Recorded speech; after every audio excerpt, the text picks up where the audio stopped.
उनके बीच अभी खामोशी ही थी जब अचानक ही अहान के मोबाइल पर कोई मैसेज आया। अहान ने एक हाथ उठाकर देखा तो शौर्य का मैसेज था। उस मैसेज को खोलते ही अहान का हाथ लड़के में अहान किसी लड़की के साथ बिना कपड़ों के नजर आ रहा था। दोनों उस तस्वीर में काफी ज्यादा इंटीमेट थे। तभी अहान को एक और मैसेज आया जिसमें लिखा हुआ था, तुम्हारी ये सारी तस्वीरें अब शनाया को मिलने वाली हैं, जल्दी घर पहुंच जाओ। ये मैसेज पढ़ते ही अहान की हालत खराब हो चुकी थी।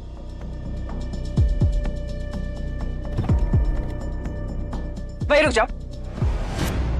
अब इस घर में कदम रखने की हिम्मत भी मत करना। तो कर ली। नया मोड़ जानने के लिए बने रहिए इस कहानी के साथ सिर्फ और सिर्फ पॉकेट एफएम ऐप पर।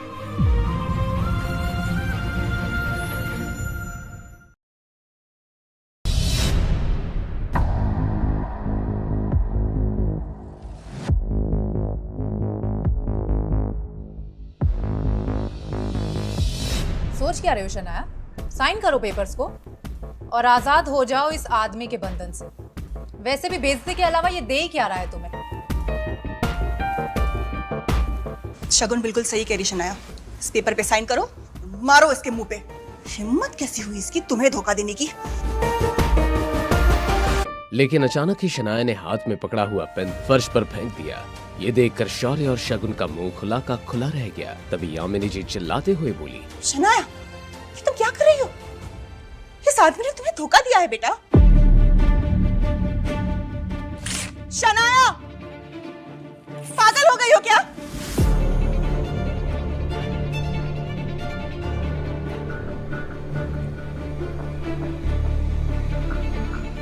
हाँ, मैं पागल हो गई हूँ। मुझे ये यकीन नहीं होता कि मेरे और आहान के रिश्ते को तोड़ने के लिए तुम किस हद तक जा सकती हो। मैं तो ये देख के हैरान हूं कि आपने भी इनका विश्वास कर लिया। तुम कहना क्या चाहती हो? देव मल्होत्रा मुझसे माफी मांगने आया था।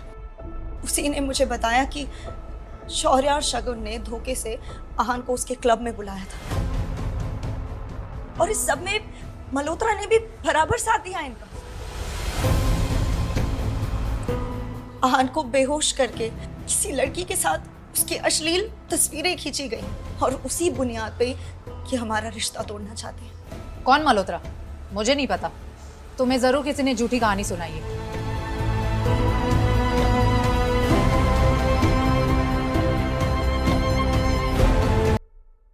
मल्होत्रा मुझसे मिलने सीसीटीवी फुटेज के साथ आया था। उसने मुझे पूरा सबूत दे दिया है। इतना सब होने के बाद भी आहान शांत खड़े हैं क्योंकि वो इस रिश्ते को नहीं खोना चाहते। मगर तुम लोग साजिश रचने के लिए किस हद तक जा सकते हो ये भी आज मैंने देख लिया। शनाया आंखों में आंसू लिए आहान की तरफ देख रही थी। अब जाकर आहान को पता चला कि शनाया की आंखों में मौजूद आंसू उसके लिए थे। शायद उस दर्द को शनाया महसूस कर रही थी कि आहान के साथ कितना गलत हो रहा था।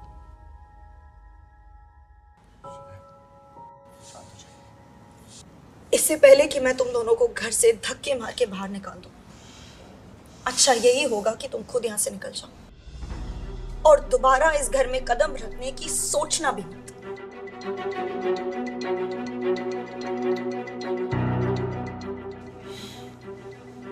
देखो शनाया, शौर्य और शगुन ने ये काम किया है या नहीं मुझे नहीं पता। मैं चलती हूँ, तुम दोनों अपना ख्याल रखना।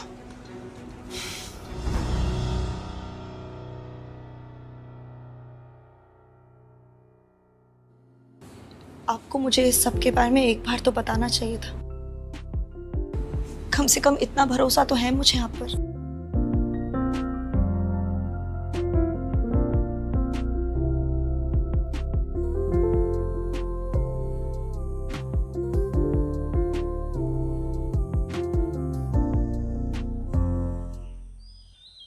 रोजवुड स्प्रिंग्स में किसी बड़ी कंपनी ने इन्वेस्ट किया है।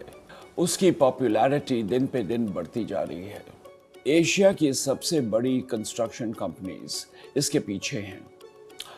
मैं चाहता हूं कि किसी भी तरह हम इस प्रोजेक्ट को हासिल करें, और अगर हासिल नहीं कर पाए तो आप सब अपनी अपनी पोजीशंस को छोड़ने के लिए तैयार हो जाएं। शौर्य को यही सोचकर परेशान हो रहा था कि अगर कंपनी ही छोड़नी पड़ी तो वह इस कंपनी को कैसे हासिल कर पाएगा।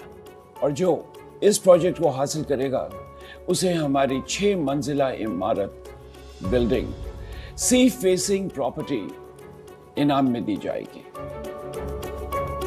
दादाजी, शनाया के पापा शेखर अंकल के अंडर एक इंजीनियर्स की टीम है। वो वैसे भी अभी हॉस्पिटल में है, तो हम चाहते हैं कि वो टीम हमारे अंडर आ जाए। इससे इस प्रोजेक्ट को लेके मैं काफी कॉन्फिडेंट रहूंगा। मगर पापा से पहले ही कई चीजें छीन ली गई हैं।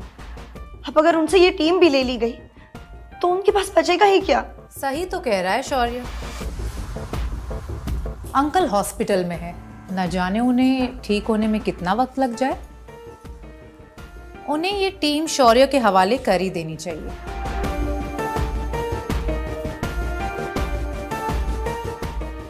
क्यों दादाजी? वेल, अगर आप सबकी यही राय है तो ये टीम शौर्य के अंडर रहेगी। वेल, लेडीज एंड जेंटलमैन, ये मीटिंग यहीं खत्म होती है। आप सब लोग जा सकते हैं।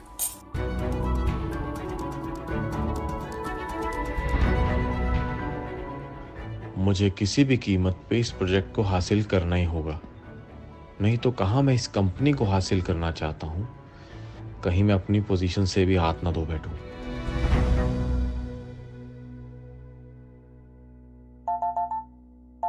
ठीक है, तुम जाओ। हेलो, मैं गिल कंस्ट्रक्शन से शौर्य गिल बात कर रहा हूँ, और मैं आपकी कंपनी में एज अ बिल्डर एक प्रोजेक्ट लेना चाहता हूँ। होने पे तू और इस तरह फोन पे प्रोजेक्ट डिस्कस कर रहा है? दिमाग से पैदल है क्या? समझता क्या है अपने आप को? सर, मैंने सिर्फ आपको ये बताने के लिए फोन किया है कि कल मैं आपसे मिलने आने वाला हूँ और मुझे ये प्रोजेक्ट किसी भी हालत में चाहिए। अच्छा, किसी भी कीमत पर? भिखारी के बच्चे, तू मुझे कीमत का रौब दिखा रहा है? तू कल आ, बकायदा आ मेरे ऑफिस में कल। पूरी प्रेस कॉन्फ्रेंस मैनेज करके रखी है मैंने। वहीं पे तुझे और तेरी कंपनी की औकात दिखाऊंगा मैं। और इसके बाद कभी भी तू फोन पे डील क्लोज करने की नहीं सोचेगा, समझा? राका भी। ये सब मुझसे कैसे हो गया? अब मैं वहां कैसे जाऊंगा?